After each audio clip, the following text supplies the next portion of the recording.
Westlife and Louis Walsh were a match made in heaven, but it hasn't always been smooth sailing.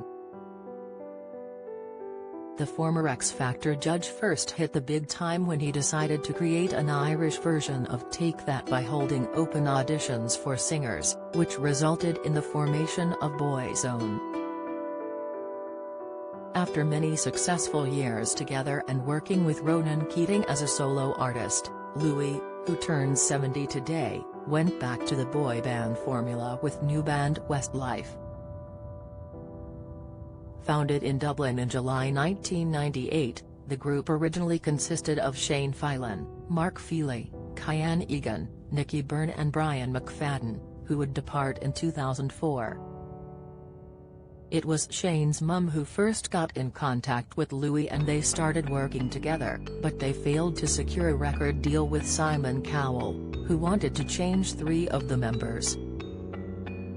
The X Factor boss told Louis, "You are going to have to fire at least 3 of them. They have great voices, but they are the ugliest band I have ever seen in my life. Get the news you want straight to your inbox. Sign up for a Mirror newsletter here." Louis would later explain to the Irish Times, "He wanted me to change 4 of them. He wanted to change Shane." The cunning music boss went away and dyed Shane's hair, and apparently Simon didn't realize. "That's a true story," he said. When asked if Westlife different to Boyzone, Louis confessed, "They were different in that they knew what they were getting into. They were less trouble. They were probably less fun. But they knew what they wanted and they had great voices." 16 number ones. Westlife is the act with the most number 1 debuts on the UK singles chart as well as 8 number 1 albums. They were the biggest-selling album group of the 2000s and have sold over 55 million records around the world, but it hasn't always been harmonious. Back in 2010, the band revealed that in their early days Louis constantly threatened them with the chop and would call them fat. Kyan said, "We lived in fear of Louis. He was like, 'You're done. I'm going to kick you out of the band. I'm going to put you on the next plane home. Only 4 people can fit in a taxi, not 5. While Nicky added, "Louis was always on at you. The first thing he'd say was, 'Your teeth are fucking terrible.' I remember saying once, 'Your teeth are effing horrible too.'" Traumatized Shane said the early days were effing horrendous, and did his impression of Louis' vicious taunts. He said, "Louis would say, 'You look fat. Watch yourself, there are only 3 BGs.'" But despite all the abuse, the Westlife boys forgave Louis for how he treated them at the start.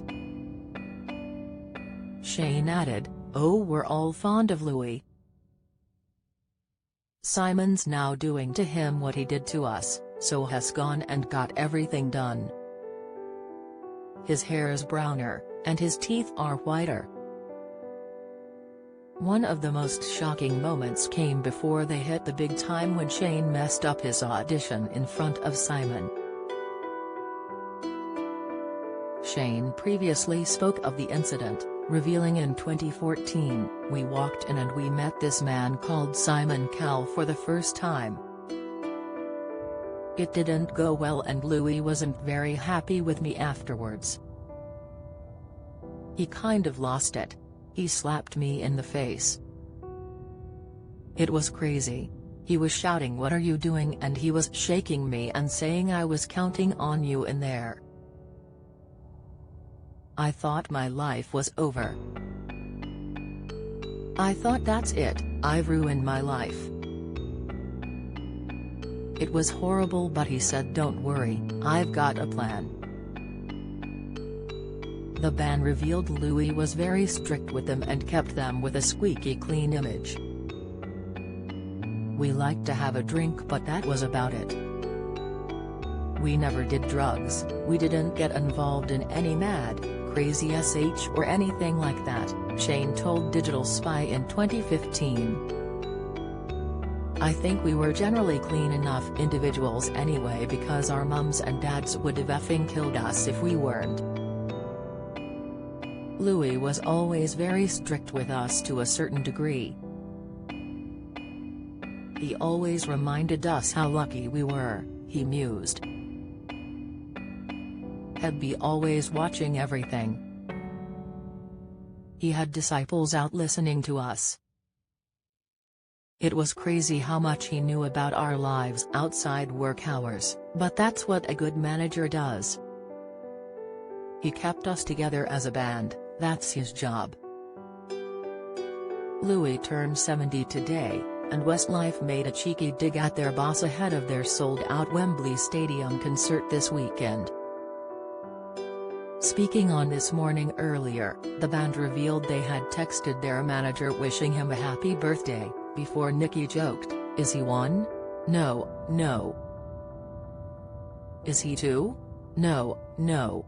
Bandmate Kyan then hilariously added, "That could go on for a while," before the group collapsed in laughter.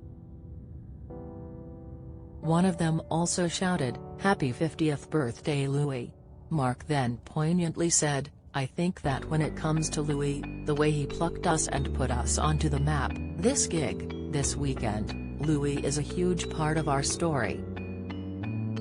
Between us and him being here, we think back to the band starting in high school. It is very much a milestone event in our career. Do you have a story to share? Email webfeatures@trinitymirror.com.